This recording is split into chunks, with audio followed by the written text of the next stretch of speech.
Pemangku hajat, ibu hajat, Israhwati, Wahyu Widaningsih, Bunda Haya, Pak Priyatno, Bunda Dokter Sari, ikhwan akhwat yang dirahmati oleh Allah Subhanahu wa Ta'ala. Pada kesempatan ini saya ingin mencoba menjawab tanggapan dari orang-orang luar terhadap Aba Aos. Memang ada yang sebaiknya diam. Ketika ada orang-orang mempertanyakan itu, diam saja. Jika yang mempertanyakan ingin menjatuhkan. Iza khatabahumul jahiluna qalu salama. Kalau diajak debat, debatnya mencari kemenangan, mendingan diam. Tapi kalau ada orang ingin mencari kebenaran, perlu juga diberikan keterangan. Biar mereka tidak salah dalam pemahamannya. Yang saya lihat di TikTok, di YouTube, yang memberikan tanggapan itu yang mereka-mereka yang belum memahami Thoriqoh. Masih dengan kacamata syariah. Contoh misalnya, Aba Aos mengatakan sholat di Masjidil Haram bukan sunnah Nabi, tapi sunnah munafikin. Itu dipahami oleh mereka, sebagian yang mendengar, orang-orang yang sholat di Masjidil Haram adalah orang-orang munafik. Orang-orang yang sholat di Masjidil Haram adalah orang munafik. Itu kan sangat jauh dari karakter guru agung kita. Kita diajarkan untuk selalu husnuzon. Dan ajaran Syekh Abdul Qadir ketika melihat orang yang bermaksiat, jangan mengatakan dia ahli neraka. Bisa jadi dia menjadi orang yang lebih mulia. Pengersa Abah yang datang ke madrasah bermacam-macam. Dan Abah selalu menyambutnya dengan baik. Karena yang dilihat adalah sisi kemanusiaannya. Mereka adalah makhluk-makhluk Allah. Jadi kalau sampai dipahami, orang yang sholat di Masjidil Haram adalah orang yang munafik. Lalu dikaitkan lagi dengan umroh ke Eropa. Jadi Abah seakan-akan ingin merubah umroh itu bukan ke Mekah tapi ke Eropa. Ini yang menjadi kesalahpahaman mereka. Dan ya kita cobalah jawab. Jadi Abah mengatakan sholat ala Nabi, sholat ala sunnah Nabi, dan sholat ala munafik.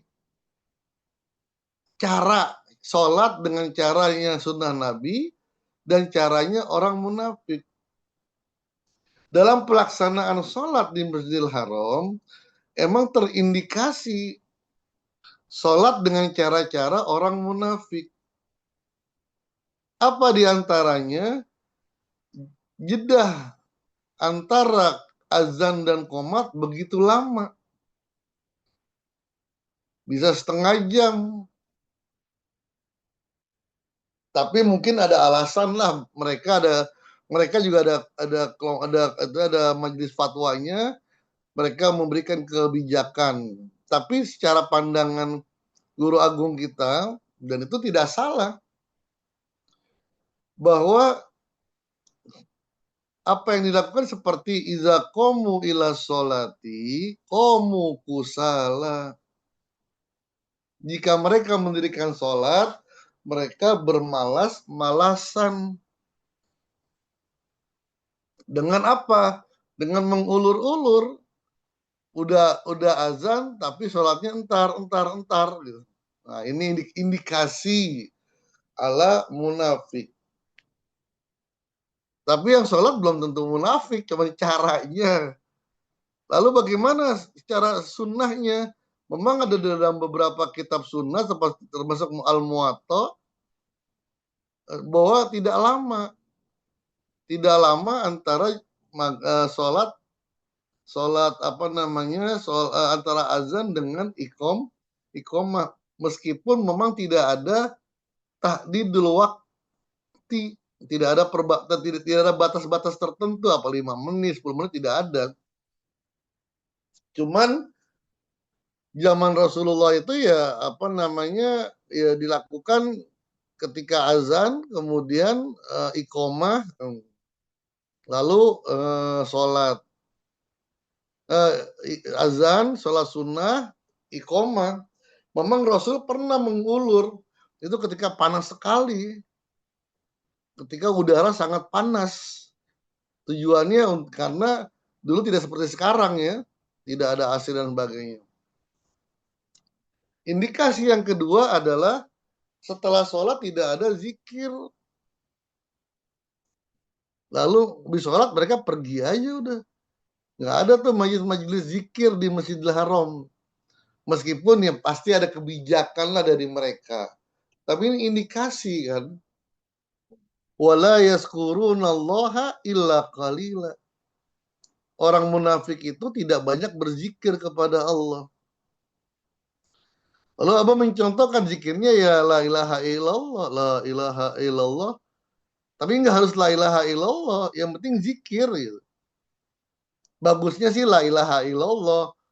Lalu ditanggapin dengan orang itu zikir la ilaha illallah yang menggoyangkan badannya sampai akhirnya menjadi saraf aja, kerasukan. Jadi ini fitnahnya luar biasa lah gitu. Maksud dari Abah itu yang penting zikir, udah zikir aja. Ya syukur-syukur zikirnya la ilaha illallah. Karena tidak bisa setiap orang berzikir la ilaha illallah kecuali dengan talqin. Jadi bukan ini pertama. Yang kedua, umroh ke Eropa gitu.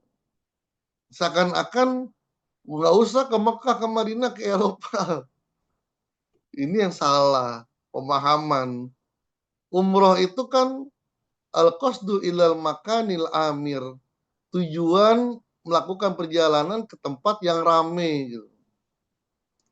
Kalau secara istilah ya umroh itu memakmurkan, meramaikan diri kita dengan tawaf dan sa'i gitu.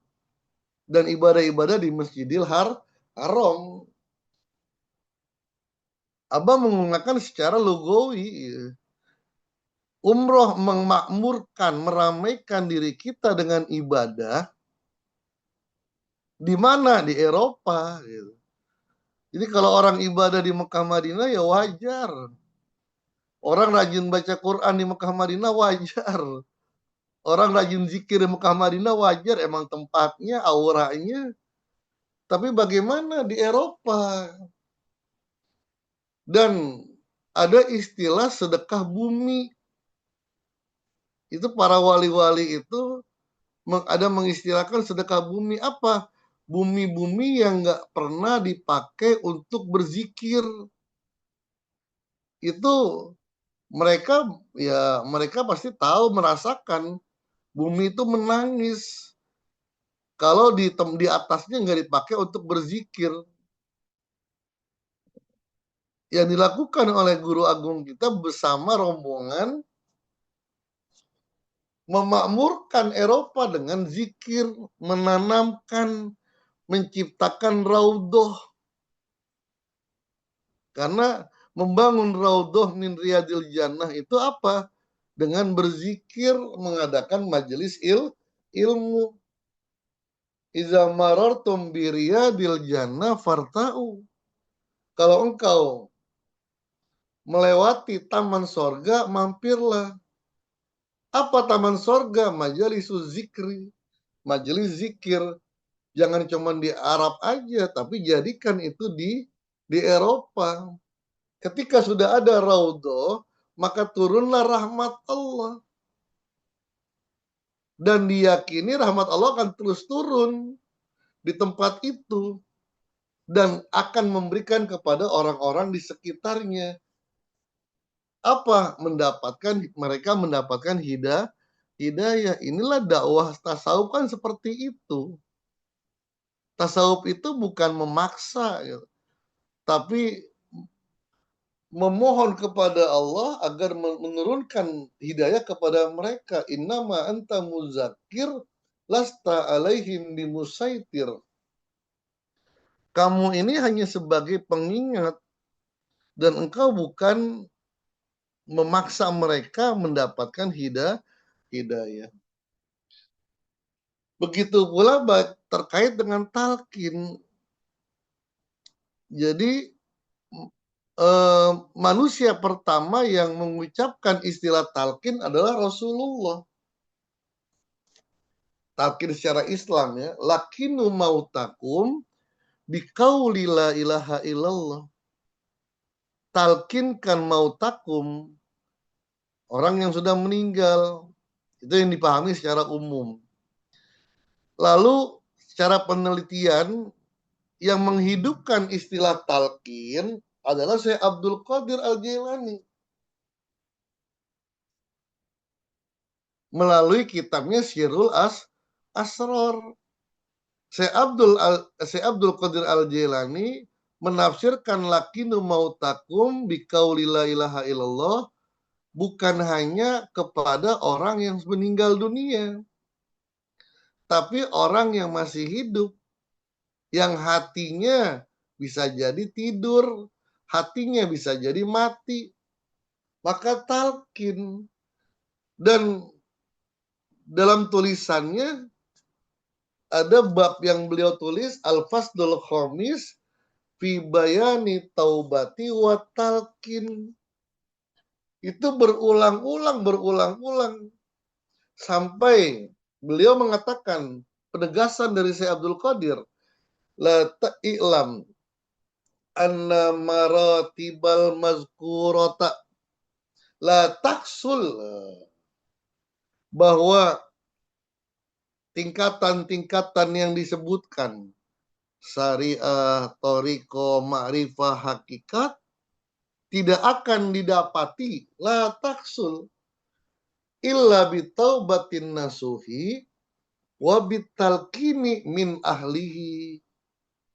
Tidak akan dapat diperoleh kecuali dengan taubat dan talqin. Siapa yang bisa mentalkin? Min ahlihi, ahli talqin. Nggak bisa semuanya, ditegaskan lagi. Siapa ahli talqin? Orang yang selalu mengamalkan la ilaha illallah, yang menjadikan wirid utamanya la ilaha illallah.